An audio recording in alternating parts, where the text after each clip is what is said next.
എംപിമാരുടെ ശമ്പളവും അലവൻസും വർദ്ധിപ്പിച്ച് കേന്ദ്ര സർക്കാർ. പ്രതിമാസ ശമ്പളം 1 ലക്ഷം രൂപയിൽ നിന്ന് 1,24,000 രൂപയാക്കി വർദ്ധിപ്പിച്ചു. പെൻഷൻ 6,000 രൂപ വർദ്ധിപ്പിച്ച് 31,000 രൂപയാക്കി. 2023 ഏപ്രിൽ 1 മുതൽ ഉള്ള മുൻകാല പ്രാബല്യത്തോടെയാണ് വർധന. PR അരവിന്ദ് ഡൽഹിയിൽ നിന്ന് വിവരങ്ങൾ നൽകാനായി ചേരുന്നുണ്ട്. അരവിന്ദ്, ഇപ്പോൾ ഇങ്ങനെയൊരു വർധന ഏർപ്പെടുത്തിയിരിക്കുകയാണ്. ഏത് രീതിയിലുള്ള വർധനയാണ് ഉണ്ടാവുക? മുൻകാല പ്രാബല്യത്തോടെയാണോ നൽകുക?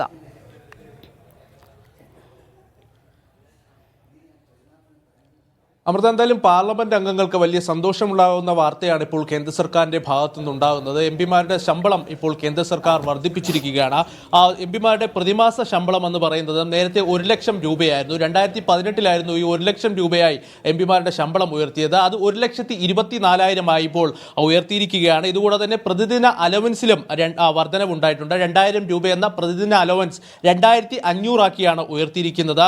ഇതുകൂടാതെ തന്നെ മുൻ പാർലമെന്റ് അംഗങ്ങളുടെ പ്രതിമാസ പെൻഷനിലടക്കം വർധനവ് വരുത്തിയിട്ടുണ്ട്. നേരത്തെ 25,000 രൂപയായിരുന്നു പ്രതിമാസ പെൻഷൻ എന്ന് പറയുന്നത്. അത് 31,000 ഉയർത്തിയിരിക്കുകയാണ്. 2018 അവസാനമായി എംപിമാരുടെ ശമ്പളം വർദ്ധിപ്പിച്ചത്. അന്ന് 1 ലക്ഷം രൂപയാക്കിയായിരുന്നു ആ ശമ്പളം ഉയർത്തിയിരുന്നത്. പ്രതിമാസ ശമ്പളം മാത്രമാണ്. ഇതുകൂടാതെ തന്നെ മണ്ഡല അലവൻസും അതുപോലെ തന്നെ ഓഫീസ് അലവൻസ് അടക്കം ഇവർക്ക് ലഭിക്കുന്നുണ്ട്. അങ്ങനെയാകുമ്പോൾ മൊത്തം ഒരു മാസം 2,50,000 വരും മൊത്തം ശമ്പളം എന്ന് പറയുന്നത്. എന്തായാലും ശമ്പളത്തിൽ വലിയ രീതിയിലുള്ള വർധന ഉണ്ടായിരിക്കുന്നു. നേരത്തെ കർണാടകയിലടക്കം നിയമസഭ ശമ്പളം വർദ്ധിപ്പിച്ചിരുന്നു. മുഖ്യമന്ത്രിയുടെയും അതുപോലെ തന്നെ അവിടുത്തെ MLA-മാരുടെ അടക്കം ശമ്പളം വർദ്ധിപ്പിച്ചിരുന്നു. 100% വർധനവാണ് കർണാടക നിയമസഭയിൽ നടപ്പിലാക്കിയത്. എന്തായാലും ഇതിന് പിന്നാലെയാണ് ഇപ്പോൾ കേന്ദ്ര സർക്കാരും എംപിമാരുടെ ശമ്പളം വർദ്ധിപ്പിച്ചിരിക്കുന്നത്. 1 ലക്ഷം എന്ന് പറയുന്നത് 1,24,000 ഉയർത്തിയിരിക്കുകയാണ്. 24% വർധനവാണ് എംപിമാരുടെ പ്രതിമാസ ശമ്പളത്തിൽ ഉണ്ടായിരിക്കുന്നത്.